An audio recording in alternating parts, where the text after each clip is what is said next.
الرحمن علم القرآن۔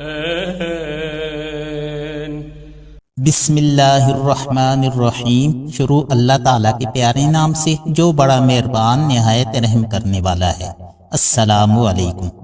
آج کی ویڈیو میں آپ کو آب زمزم کے ایسے حقائق سننے کو ملیں گے جن سے بہت کم لوگ واقف ہیں، اور اس کے ساتھ ساتھ یہ بھی بتایا جائے گا کہ خانہ کعبہ کو حضرت ابراہیم علیہ السلام اور حضرت اسماعیل علیہ السلام سے پہلے کس کس نے تعمیر کیا تھا۔ ویڈیو میں آخر تک میرے ساتھ رہیے گا۔ چلیے اب ویڈیو شروع کرتے ہیں۔ حضرت ابراہیم علیہ السلام کی دو بیویاں تھیں۔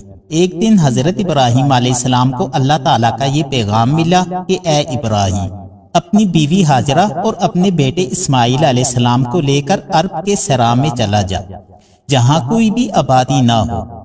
اللہ تعالیٰ کا یہ پیغام ملتے ہی حضرت ابراہیم علیہ السلام اپنی بیوی اور اپنے بیٹے کو ساتھ لے کر نکل پڑے۔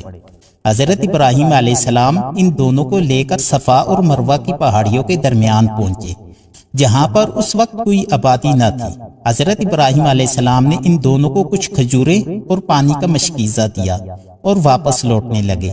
حضرت ہاجرہ رضی اللہ عنہا نے آپ کا دامن پکڑ لیا اور کہنے لگی کہ ہمیں اس طرح تنہا چھوڑ کر کیوں جا رہے ہیں؟ یہاں پر نہ کوئی پانی ہے اور نہ ہی خوراک اور نہ ہی کوئی رہنے کی جگہ، ہم یہاں پر کیسے رہیں گے؟ حضرت ابراہیم علیہ السلام خاموش رہے۔ حضرت ہاجرہ رضی اللہ عنہا نے بار بار پوچھا، لیکن آپ خاموش رہے۔ اس کے بعد حضرت ہاجرہ رضی اللہ عنہا نے خود پوچھا کہ کیا یہ اللہ تعالیٰ کا حکم ہے؟ تو آپ نے ہاں میں سر ہلایا۔ اس پر حضرت ہاجرہ رضی اللہ عنہا نے کہا کہ اگر اللہ تعالیٰ کا یہی پیغام ہے تو وہ ضرور ہماری حفاظت کرے گا۔ اس کے بعد حضرت ابراہیم علیہ السلام وہاں سے ملک شام واپس لوٹ آئے اور اللہ تعالیٰ سے دعا کرنے لگ گئے کہ اے اللہ، تیرے گھر کے پاس نہ کچھ کھانے کے لیے ہے اور نہ ہی کچھ پینے کے لیے ہے۔ اپنے پیارے بیٹے اسماعیل اور اپنی پیاری بیوی ہاجرہ کو وہاں چھوڑ آیا ہوں تاکہ تیرا گھر روشن ہو جائے اور وہاں پر تیری عبادت سر عام ہو جائے۔ اے میرے اللہ، لوگوں کے دلوں کو ان کی طرف موڑ دے، ان کے کھانے پینے کا انتظام کر دے تاکہ وہ تیرا شکر ادا کرتے رہیں۔ حضرت ہاجرہ رضی اللہ عنہا ان کھجوروں اور پانی کے مشکیزے کے ساتھ گزارا کرتی رہیں۔ جب ختم ہو گئیں تو پانی اور خوراک کی کمی کی وجہ سے دودھ چھاتی میں نہیں اترتا تھا۔ اب اسماعیل علیہ السلام کو کیا پلاتی؟ خوراک کی کمی کی وجہ سے حضرت اسماعیل علیہ السلام رونے لگے۔ پانی کی تلاش میں حضرت ہاجرہ رضی اللہ عنہا کبھی صفا کی پہاڑی پر جاتی، کبھی مروہ کی پہاڑی پر جاتی تاکہ کہیں پانی نظر آ جائے، اور کبھی اتر کر حضرت اسماعیل علیہ السلام کے پاس آتی تھی۔ انہوں نے حضرت اسماعیل علیہ السلام کو نیچے زمین پر لٹایا ہوا تھا، خود آس پاس پانی تلاش کر رہی تھی۔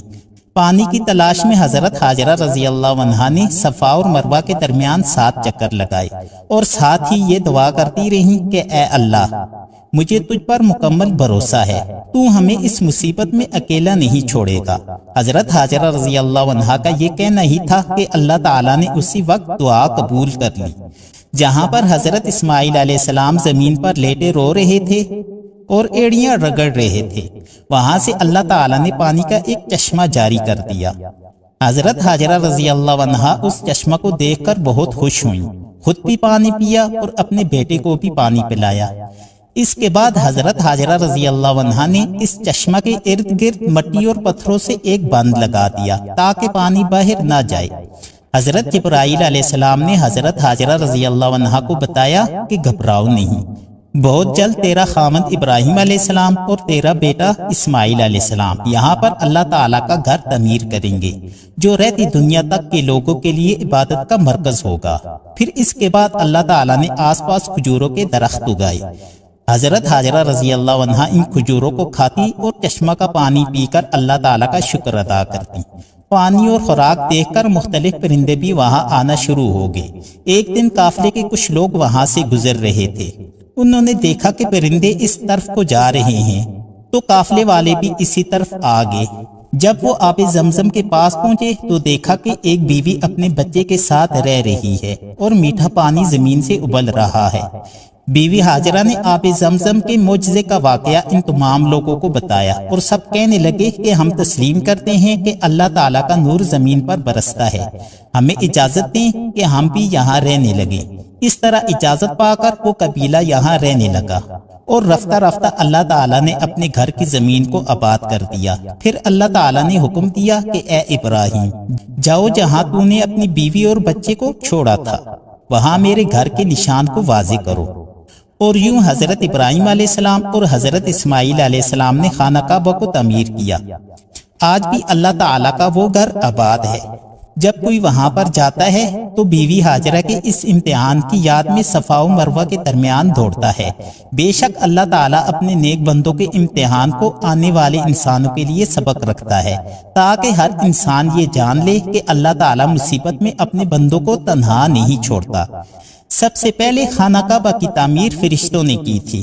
فرشتوں کے بعد حضرت آدم علیہ السلام نے بیت اللہ کو انہی بنیادوں پر تعمیر کیا تھا۔ وقت گزرتا گیا اور حضرت نوح علیہ السلام کا دور آ گیا۔ قوم نوح نے پیغمبر خدا کو جھٹلایا تو اللہ تعالیٰ نے ان کو ایک طوفان کے ذریعہ غرق کر دیا۔ حضرت نوح علیہ السلام کے زمانہ میں طوفان کی آمد سے خانہ کعبہ ایک دفعہ منہدم ہو کر پوشیدہ ہو گیا تھا، مگر حجر اسود کو حضرت ابراہیم علیہ السلام نے جبل القیس جو خانہ کعبہ کے قریب تھا اس میں حفاظت کے ساتھ رکھ دیا۔ طوفان ختم ہونے کے بعد خانہ کعبہ کے مقام پر سرخ رنگ کا ٹیلہ نمودار ہو گیا تھا جس کے اوپر سیلاب کا پانی نہیں گزرا تھا، اور حضرت نوح علیہ السلام کی کشتی اللہ تعالیٰ کے حکم سے اس کے ارد گرد طواف کرنے لگی۔ اس کی بدولت لوگوں کو یہ معلوم ہو گیا کہ یہ بیت اللہ کی جگہ ہے۔ اس کی بنیادیں غائب ہو چکی تھیں، لیکن جو بھی آدمی وہاں آ کر دعا کرتا تھا اس کی دعائیں قبول ہوتی تھیں۔ اسی وجہ سے لوگوں کا یقین کامل ہو گیا تھا کہ یہی وہ جگہ ہے جہاں اللہ تعالیٰ کا مقدس گھر موجود تھا، اور یہ حضرت ابراہیم علیہ السلام کے زمانہ تک یوں ہی رہا۔ اور تیسری مرتبہ خانہ کعبہ کی تعمیر حضرت ابراہیم علیہ السلام اور حضرت اسماعیل علیہ السلام نے کی تھی۔ حضرت اسماعیل علیہ السلام بڑے ہوئے تو قبیلے کے سردار عمر بن وقاص کی بیٹی کے ساتھ شادی کر لی۔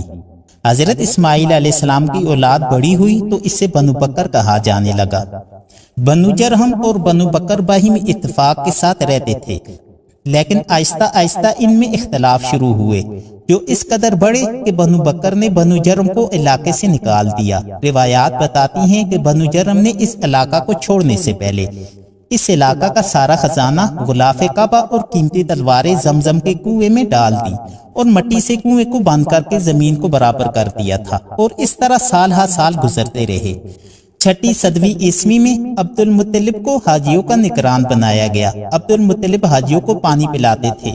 اس مقصد کے لیے مکہ میں کئی کنویں کھودے گئے۔ حضور صلی اللہ علیہ وآلہ وسلم کی ولادت سے چند سال پہلے آپ صلی اللہ علیہ وآلہ وسلم کے دادا عبد المطلب کو خواب میں بشارت ہوئی۔ کوئی کہہ رہا تھا کہ طیبہ کو کھودو۔ عبد المطلب کو معلوم نہیں تھا کہ طیبہ کیا ہے۔ اگلی رات خواب آیا کہ برہ کو کھودو، مگر وہ برہ کو بھی نہیں جانتے تھے۔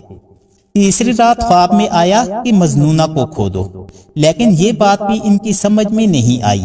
چوتھی مرتبہ خواب میں ایک شخص نظر آیا، وہ کہنے لگا کہ زمزم کو کھودو۔ آپ نے پوچھا کہ زمزم کیا ہے؟ زمزم وہ ہے جس کا پانی ختم نہ ہوگا، نہ خشک ہوگا، حاجیوں کو خاطر خواہ سیراب کرے گا۔ نشانی اس کی یہ ہے کہ وہاں چونٹیوں کی بہت سی بلیں ہیں اور ایک کوا زمین کو کریدتا رہتا ہے۔ اگلے دن صبح سویرے عبد المطلب اپنے بیٹے حارث کے ساتھ اس جگہ پہنچے اور کھدائی شروع کر دی۔ اہل قریش نے باپ بیٹے کو کھدائی سے روکا اور کہا کہ اس جگہ تو بتوں کے نام پر قربانیاں دی جاتی ہیں، یہ مقدس جگہ ہے۔ عبد المطلب نے سنی انسنی کر دی اور کھدائی جاری رکھی۔ 3 دن کی انتھک محنت کے بعد آخر گورے مقصود ہاتھ آ ہی گیا۔ عبد المطلب کھدائی کرتے اور حارث مٹی اٹھا کر باہر پھینکتے تھے۔ زمزم کا کنواں نکل آیا اور عبد المطلب کے ہاتھ پیش بہا خزانہ لگا جو بنی جرم نے دفنایا تھا۔ اس دن سے لے کر آج تک حجاج کرام اس پانی سے مستفید ہو رہے ہیں، خود بھی پی رہے ہیں اور اپنے گھر والوں کو بھی لے جا کر پلا رہے ہیں۔ اس طرح ہم، آپ اور پوری دنیا کے لوگ اس پانی کو تبرک کے طور پر پیتے ہیں، اور آج تک اس پانی میں کسی قسم کی کوئی کمی نہیں آئی۔ اللہ اکبر۔ میرے بھائیوں اور دوستوں، مجھے امید ہے کہ آپ کو یہ ویڈیو پسند آئی ہوگی۔ اگر آپ کو یہ ویڈیو پسند آئی ہو تو لائک اور شیئر کرنا مت بھولیں، اور اس طرح کی مزید ویڈیوز کے لیے چینل کو سبسکرائب کر دیں۔ شکریہ۔ اسی کے ساتھ اجازت چاہوں گا، اس دعا کے ساتھ کہ اللہ تبارک و تعالی آپ سب کو خیر و عافیت کے ساتھ رکھے اور آپ کی ہر مشکل، ہر پریشانی اور ہر مصیبت کو دور فرمائے، آمین۔ اب اگلی ویڈیو کے ساتھ آپ حضرات کی خدمت میں پھر حاضر ہوں گا، تب تک کے لیے اللہ حافظ۔